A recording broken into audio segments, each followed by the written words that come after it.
Once you've successfully deployed the Xangati OVF and you've run through the initial configuration dialog, you'll have taken the opportunity to deploy flow summarizers or otherwise get IP address information into the Xangati dashboard, and you'll end up with a dashboard that looks something very much like this with all of the boxes populated. Once you've done that, it's now time to go ahead and explore some of the more advanced capabilities of the Xangati dashboard. In particular, you're going to want to configure either the virtual infrastructure dashboard or the VDI dashboard, depending on whether you want to monitor servers or desktops. And so in this video, we're going to discuss how to go ahead and enable the VI dashboard. So to do this, you're going to log in one more time to the Xangati appliance, only instead of choosing the general or admin login, we're going to log in with a special username. So go to the website that you use to launch your appliance and go ahead and click the login button and go ahead to start the process of getting the Java applet going again. You'll be met with the typical security prompts, which of course you can just accept. And instead of logging in as admin, this time you want to log in as VI admin with a password of VI admin. And it's going to give you the opportunity to go ahead and change the password, which you can certainly do. And when you're done, it will go ahead and launch the VI dashboard for the first time. Now, as it does this, one of the things that you'll notice immediately, besides the getting started tips, which you can of course read, or in this case, I'll close them, is you'll notice that it starts completely blank and empty. When we first logged into the general dashboard, it contained all of the information that was being sent to the appliance at that point in time. And what we need to do with the VI dashboard is tell it which bits of that information are actually relevant for this particular environment. So what I'm going to do is come up here to the button that next to summary and click on full. What that will do is open up the full version of the dashboard, which again is going to be blank. And you will notice that there's columns here for virtual machines, hosts, network paths, data stores, data store paths, all of these different things. Getting information into this dashboard is a relatively straightforward process. What you do is you take these yellow gears at the top of each column and click on them. They're yellow because it indicates that there is information that could potentially be added to this particular column. So here you can see the virtual machine membership is blank. And there are two ways that you can populate these columns. The first is that you can hit the edit button and it will come up with a list of all of the virtual machines that it's discovered in this environment. You can go ahead and select a variety of virtual machines. You can do something like a Control A to select all of them. If you know that you only want certain of the virtual machines, you can go ahead and use a Shift click or a Control click to add certain ones of the machines to the environment. If you needed to filter the list, you can type in things that it might filter the list down to particular bits of the infrastructure. And in this way, you can go ahead and ultimately pick off a selection of virtual machines out of the total that represent what you'd like to monitor. The other option that you have for adding things is to use the membership rules button. The membership rules button will bring up an interface that's very much like mail rules. And what it allows you to do is to specify rules such as if a name starts with, if it contains, or there's an IP address range, and then what that is, then go ahead and add it to the virtual machine column. This is ideal if you're dealing with any type of things that are dynamically created or dynamically named, where they're going to come and go and automatically be assigned names. It's easy then to go ahead and pick off that the name starts with or contains, or maybe it's part of a particular IP range, and then those things will automatically be added to the dashboard in the future. So this can be a very useful way to add things besides the manual way. When you're done selecting either through one or both, go ahead and press the save button. And what it will do is go ahead, put that into effect, and immediately the data you've selected will start to populate the column. And what we're going to do is work our way across the dashboard. I'm going to do the same thing for hosts. In this case, I have 4 hosts, and so I'm going to add them. And again, you could use membership rules and hit save and accept that, and it will go ahead and populate the host column. The host-to-host paths and the host-to-network paths, whether or not you have information to configure in these, will depend very much on the way in which you deployed the Xangati appliance. If you've used our flow summarizers, you will be able to add information about the host-to-host paths because our flow summarizers will automatically generate that information for you. Configuring host-to-network paths is something that you would need to use a capability in our general dashboard for called group pairs. And you can look that up separately outside of this video. If you've deployed using a distributed switch, as I have in this case, I'm going to go ahead and just minimize this particular column. I'm going to hide it because I don't have data that's going to fill it. And so you can make that determination for yourself. And if need be, they'll just pop down here to the bottom where you can easily retrieve them. The data stores are one that probably everyone will have. And so in this case, I'm going to go to the data stores, and I'm going to go ahead and take all of the data stores that sit behind my particular hosts. Of course, again, if you have a subset of them, you can feel free to make those determinations as you go. And having added the data stores, it would probably be important to go ahead and add in the paths that connect these data stores to the hosts. And so I'm going to take all of the paths. You may find that there are a lot of paths if you have a lot of hosts and a lot of data stores, and the system is fully capable of dealing with them. So go ahead and select them and add them to the mix. At the far right of the dashboard, there are several additional columns that may be appropriate for your environment or not, depending on the deployment that you're working on. The first is the servers column.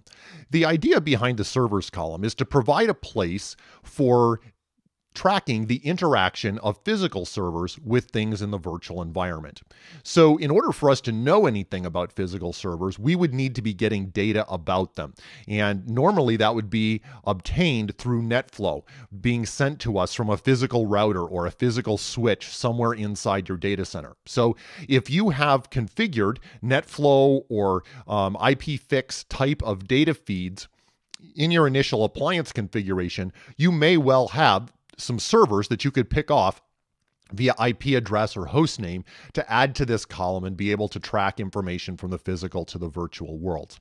I don't have that, so I'm going to go ahead and hide this particular column.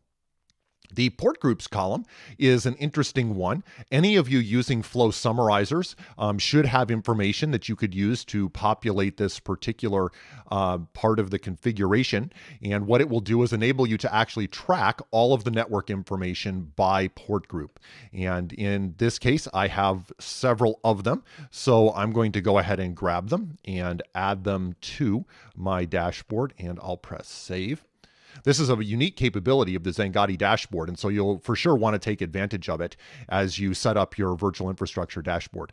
The final column is very self-explanatory, and you've probably already guessed whether or not you need to be concerned with it. If you have forwarded us NetFlow or IPFix type of information from physical routers or switches in your environment, then you almost certainly have some router interfaces that you could go ahead and add. Do note that if you're going to take flow information from routers and switches, you're also going to want to set up the SNMP access to them inside the general dashboard, inside the setup. So that's a bit out of scope for this particular video, but that is what the router interface column is for. If you're not tracking your physical infrastructure with the VI dashboard, you can go ahead and hide that. And at this point, you have a basic configuration of the VI dashboard. And you will notice, of course, that true to Xangati form, it's instantly providing information to you. You can see in real time everything that's happening. You will notice that if anything is crossing the best practice thresholds that come with the appliance, you'll notice, of course, that the dashboard is immediately reporting those to you, and you can begin to dive in. Now, at this point, there are several other things that are worth noting about the VI dashboard. The first is that the summary dashboard has now automatically populated with the information that we've entered in. You will notice that it's graphing the value that is currently selected in the full dashboard. If you want to configure this, you will notice that it automatically has hidden any hidden columns in the main dashboard, and they don't show up here. So that's an easy way if you want to remove things from this summary dashboard. You would simply just switch back to the full and go ahead and hide one or more of these columns. Secondarily, you may be wondering how to adjust which particular items are graphed and shown on the summary page of this dashboard. It's very simple. All you need to do is go to the full dashboard and go ahead and pick the particular metric that you'd like to display. Say for virtual machines that what we actually wanted to graph was the CPU usage, the average and the maximum. If we change this by hitting the down arrow button here, these little down arrow buttons, it will change the graph to be CPU usage. And as soon as we've done that, back on the summary page, you will see that the virtual machines are now tracking the average CPU usage. And so it's very easy, and I don't think it'll take you more than 5 or 10 seconds to go ahead and pick which metrics that you want to see on the summary page for your virtual machines, for your hosts, so on and so forth. You'll notice here that you can also make some slight adjustments to this to move things right or down if you want to change out exactly what's here. There is also a shortcut that allows you to directly pick off the metrics that are graphed here. So whether you choose to do it by adjusting your full dashboard or using this little caret here, the little toggle off to the side, there's a number of things you can do to customize this summary dashboard. With that said, let's switch back to the full dashboard because there's one other key piece of information that you're probably going to want to configure very soon in the lifespan of your VI dashboard. If you click on any of the metrics in the VM category, it's going to go ahead and bring you up to a list of all of the virtual machines inside your environment in the monitor view. Now, the monitor view provides a tabular view of all of the virtual machines. And say that we wanted in particular to target this particular AD server. It would be a simple matter of just double clicking on it, and it will go ahead and open up here in the monitor view, or you can go ahead and click this monitor button. When you do that, it will go ahead and bring up the more detailed view of this application where we can see things like its network bit rate, consumed memory, so on and so forth. Inside of our product, we also have the capability to take information from directly inside the guest operating system. And we do that through the Windows Management Interface. That is accessed here through the System Performance icon in the upper right-hand corner of the monitor view. If you click there, you'll see that you have options for the Windows System Viewer. And when you click on it, it says the WMI setting is not configured for this particular thing. Please configure the WMI setting. Well, how do I configure the WMI setting? Well, that's exactly what we're going to talk about. If you come up here to the options, there is a option here to define WMI logins. And what you're going to want to do here is take a look at this and go ahead and add in rules where you can enable a particular preset name. Maybe we call this lab, since this is my lab, and the domain name, you would obviously put in your particular domain, and you then go ahead and put in a username. It's important to note that per Microsoft, the WMI interface requires permissions that map to local administrator for the domain or the machine in question. And so you need to make sure that whatever username you put in here is ultimately going to map to local administrator permissions for the machines that are inside the area that you're going to do. So you can specify this out as individual machines or as domains as you need to and test things and so on and so forth. But that's where you go ahead and define the WMI login. And I'd encourage you to do that because the data is definitely worthwhile. As long as we're talking about the VI dashboard, it might also be important to note that you may wish to configure the executive VI dashboard. Inside the product, there is a dashboard that is full of basic information, the summary dashboard, if you will, but it's still providing a lot of very infrastructure-oriented metrics, very much geared around the virtual machines, the hosts, and the data stores. And for many of our customers, they actually have a preference to also have a view that is a little bit more abstracted and higher level, that has more to do with the overall health of the environment, its availability, and some things like that. And that is called the executive dashboard in our parlance. The way that you configure that is just the way that we got into this dashboard. You're going to go ahead and log into the dashboard one more time. This time, we're going to want to log in as the Executive VI admin. So Executive VI admin, and the same thing as password. And of course, it'll give you the opportunity to change the password.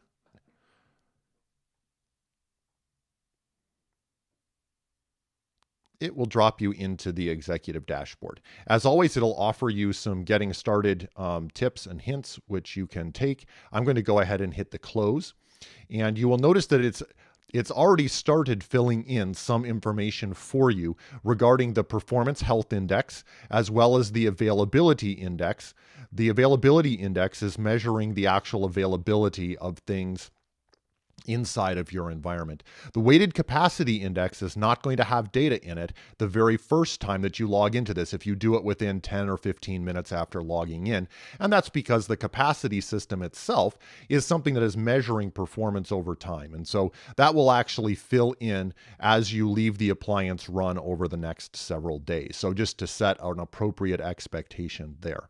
And under this, you will be able to see that you could customize this dashboard to use availability data just about the virtual machines as opposed to all, or you could set up the performance index to target only specific parts of your infrastructure. So again, I think that as you learn the Xangati user interface, these little carrots are often the key to configuring exactly what it is that you want to see. And of course, since the appliance has only been up probably for minutes at this time, you won't have 24 and 4-week data. And those areas will clearly fill in over time. So to set up the Executive VI dashboard is a very, very fast thing to do. You basically just need to come in here and set up the particular sets of things that you want to see, whether that's all or whether you wish to narrow the focus to something more specific. With that, you've now completed the successful setup of a Xangati VI dashboard. You've configured the full and summary views across a number of different infrastructure things, and you're in perfect position to take advantage of Xangati's complete capabilities. We would recommend, as a next step, that you take a look at some of the detailed walkthrough videos, because they will take you through the workflows that are associated with each of our dashboards. And the next one for this would be the detailed VI dashboard walkthrough. If you have any questions, don't hesitate to reach out to us at www.xangati.com, and we'll be happy to take care of you. Enjoy your new VDI dashboard.